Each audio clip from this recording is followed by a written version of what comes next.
గౌరవ స్పీకర్ అయ్యన్న పాత్రుడు గారి జన్మదిన వేడుకలు ఘనంగా. నర్సీపట్నంలో మెగా రక్తదాన శిబిరాలు. స్పీకర్ ప్రారంభం.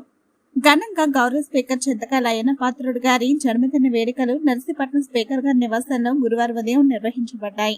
ఉదయం 7 గంటల నుంచి అభిమానులు, అధికారులు, నాయకులు తరలి వచ్చి గౌరవ స్పీకర్ గారికి పూలగుచ్చాలు అందించి జన్మదిన శుభాకాంక్షలు తెలిపారు. ఈ సందర్భంగా ఏర్పాటు చేసిన మెగా రక్తదాన శిబిరాలను ఉదయం 9 గంటలకు గౌరవ స్పీకర్ అయ్యన్న పాత్రుడు గారు ప్రారంభించారు.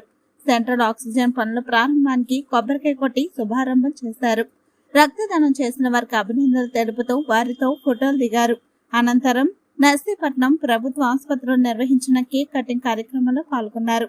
మీడియాతో మాట్లాడిన స్పీకర్ అయ్యన్న పాత్రుడు గారు తన పుట్టినరోజు సందర్భంగా నర్సీపట్నంలో మెగా రక్తదాన శిబిరాలను ఏర్పాటు చేసినట్టు తెలిపారు.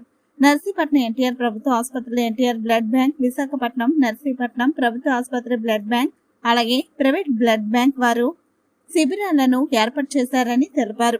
అదేవిధంగా బొడ్డేపల్లి మార్కెట్ యార్డ్ వద్ద రెడ్ క్రాస్ బ్లడ్ బ్యాంక్ వారు కూడా శిబిరం ఏర్పాటు చేసినట్టు వివరించారు.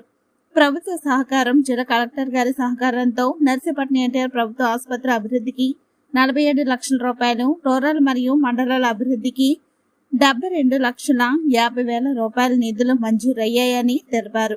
నర్సీపట్నం ఏరియా ఆసుపత్రిలో ఆపరేషన్ థియేటర్ కు సెంట్రల్ ఆక్సిజన్ పైప్ లైన్లు, ఇతర మరమ్మతులు చేపడుతున్నామని స్పష్టం చేశారు.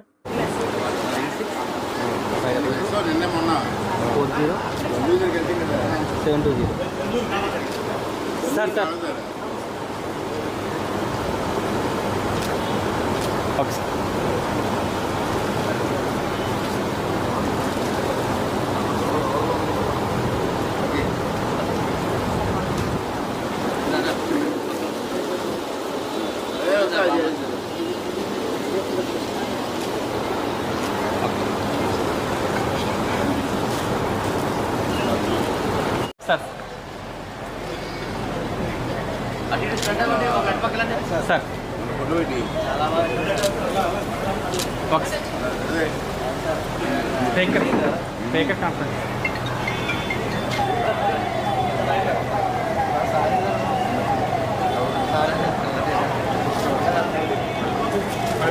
మీరు అడిగేలా సార్.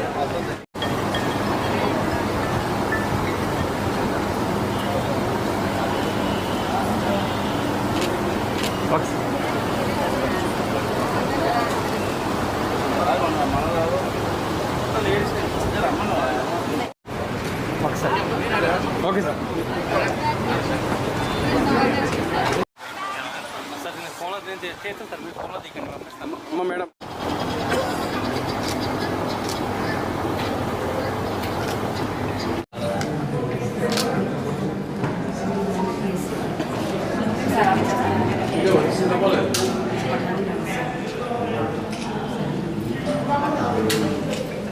చైర్లు ఉడుకుతున్నాయి, ఏసీ కాదు.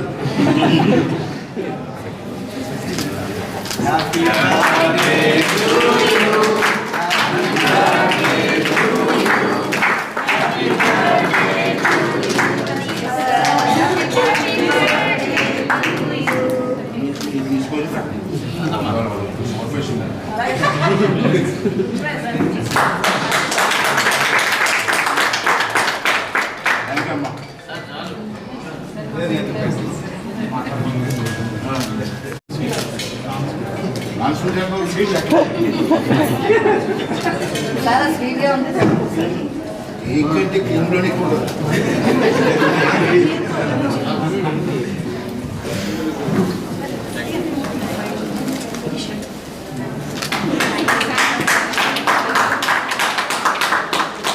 Okay sir.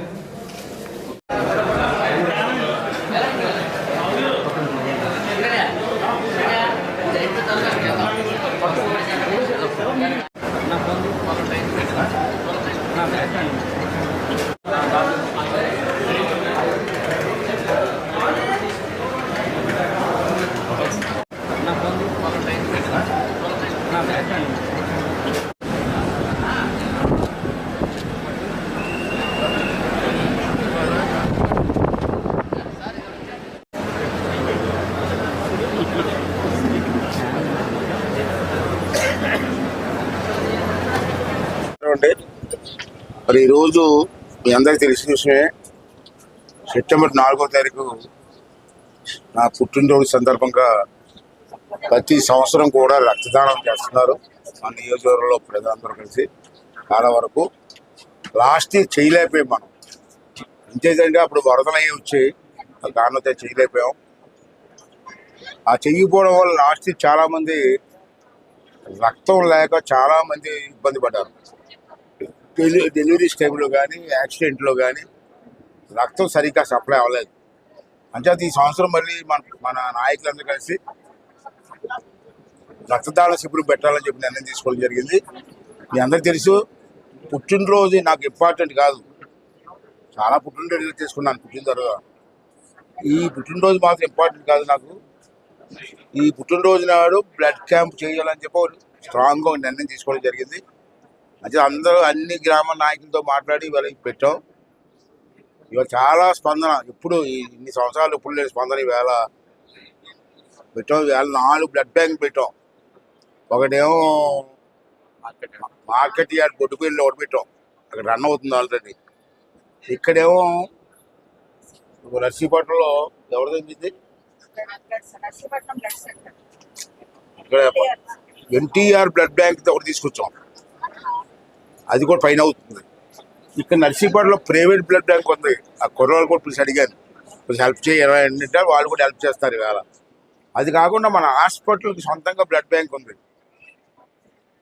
ఇప్పుడు మన దగ్గర ఇప్పుడు 50 మంది సరిపడా బ్లడ్ ఎప్పుడు ఉంటుంది. ఇక్కడ అదో బ్లడ్ బ్యాంక్, మొత్తం 3 బ్లడ్ బ్యాంక్ రన్ అవుతున్నాయి ఇవాళ. ఇక్కడ చాలా ఎక్కువ మంది కూడా కుర్రవాళ్ళందరూ కూడా ముందుకు వచ్చి వాళ్ళు బ్లడ్ ఇవ్వడానికి ముందుకు వచ్చారు. వాళ్ళందరికీ కూడా నా తరఫున, తెలుగుదేశం పార్టీ తరఫున ధన్యవాదాలు తెలియజేస్తున్నాను. రెండోది ఏంటంటే మీ అందరికీ తెలిసిన విషయం, ఈ హాస్పిటల్ ఎన్టీ రామారావు గారి టైంలో మనకు వచ్చింది. ఇది అందరికీ ఈ ఏజెన్సీ ప్రాంతం తగ్గించి అన్ని ప్రాంతాలు కూడా అంత ఇంపార్టెంట్ హాస్పిటల్. దీని తర్వాత అనకాపల్లి ఉంది, అనకాపల్లి తర్వాత విశాఖపట్నం ఉంది. ఈ 3 హాస్పిటల్ మందు కూడా ముఖ్యమైన హాస్పిటల్. అంటే ఈ హాస్పిటల్ డెవలప్ చేయడం కోసం చాలా కృషి చేసాం గతంలో. మధ్యలో దురదృష్టం 5 సంవత్సరాలు పరిపాలన మారింది. నేను ఎవరిని కామెంట్ చేయను, కానీ ఆ పరిపాలనలో ఈ హాస్పిటల్ కొంచెం నిర్లక్ష్యం చేశాను. మళ్ళీ మన ప్రభుత్వం మన వచ్చిన తర్వాత నేను ఎమ్మెల్యే అవ్వడం, ఈ హాస్పిటల్కి చైర్మన్ అవ్వడం అన్నీ జరిగాయి. మరి అప్పటి నుంచి మెడికల్ స్టాఫ్ అందరినీ కలిసి వాళ్ళ సహకారంతో, ప్రజల సహకారంతో మళ్ళీ పూర్వం వైభవం తీసుకురావడం కోసం కష్టపడుతున్నాం, అన్నీ చేస్తున్నాం. ఇంచుమించు పూర్తిగా అయిందని చెప్పను, కానీ 1 ఇయర్లో ఒక 70% ఇంప్రూవ్ చేసాం. ఇంకా 30% వరకు చేయవలసి ఉంది. అంటే అవన్నీ దృష్టిలో పెట్టుకొని బాత్రూములు, కెనాల్ సిస్టమ్, అంటే వర్షం నీరు పోవడానికి ఇలాంటి కొన్ని ఇబ్బందులు ఉన్నాయి, తయారు చేయడం, వాటర్ పైప్ లైన్స్ బాగు చేయడం, రిపేర్లు ఉంటే రిపేర్స్ బాగు చేయడం, ఇంటర్నల్ కెనాల్స్ ఉంటాయి బాగు చేయడం. దాంతోపాటు మనకి ఇప్పుడు వరకు సెంట్రల్ ఆక్సిజన్ లేదు హాస్పిటల్లో. హాస్పిటల్లో ఆపరేషన్ చేస్తే సిలిండర్, ఆక్సిజన్ సిలిండర్ తీసుకొచ్చి సిలిండర్ ద్వారా ఆక్సిజన్ ఇస్తారు. లాస్ట్ మీటింగ్లో చెప్పారు, అలా కాదు సెంట్రల్ ఆక్సిజన్ పెట్టండి అని చెప్తే దానికి మొత్తం 72 లక్షల రూపాయలు, 47 లక్షల రూపాయలు ఇచ్చారు. దాంట్లో అది కూడా ఇప్పుడు వెళ్ళిన పైప్ లైన్ 3 లైన్లు వేస్తున్నారు. పైప్ లైన్, ఆ పైప్ లైన్ ఏంటంటే డైరెక్ట్గా ఆపరేషన్ రూమ్లోకి వెళ్ళిపోతాయి. తర్వాత అక్కడి నుంచి ఒక పేషెంట్ని ఎమర్జెన్సీ వార్డులో తీసుకొస్తారు, అక్కడికి కూడా లైన్ ఇవ్వమన్నాను. ఇప్పుడు వెళ్ళిన తర్వాత ఇంకో ఐడియా ఇచ్చిందంటే మేడం గారు ఐడియా ఇచ్చారు, 3 లైన్లో వచ్చిందంటే 4వ లైన్ కూడా పెడితే బాగుంటుంది అన్నారు పైప్ లైన్. అది కూడా వేసేమన్నాను. డబ్బులు నేను కావాలంటే గవర్నమెంట్కి తెస్తాను, నేను అంతకే కాబట్టి నేను ఇస్తాను. ఈ పల్లె 4 లైన్ పైప్ లైన్ వేసి పేషెంట్కి ఇబ్బంది లేకుండా చెప్పడం జరిగింది. అది ఒకటి. రెండోది ఏంటంటే ఇప్పుడు చూసారు నాథవరం మండలం, ఇదేంటంటే ఆయుష్మాన్ ఆరోగ్య మందిర్ మనకి నా ప్రయారిటీస్ ప్రకారంగా తప్పనిసరిగా health camp important, education importance ఇస్తానని చెప్పి ఈ సంవత్సరం అంతా అని చెప్పి మీ ద్వారా మీ అందరికి మనకి చేస్తాను.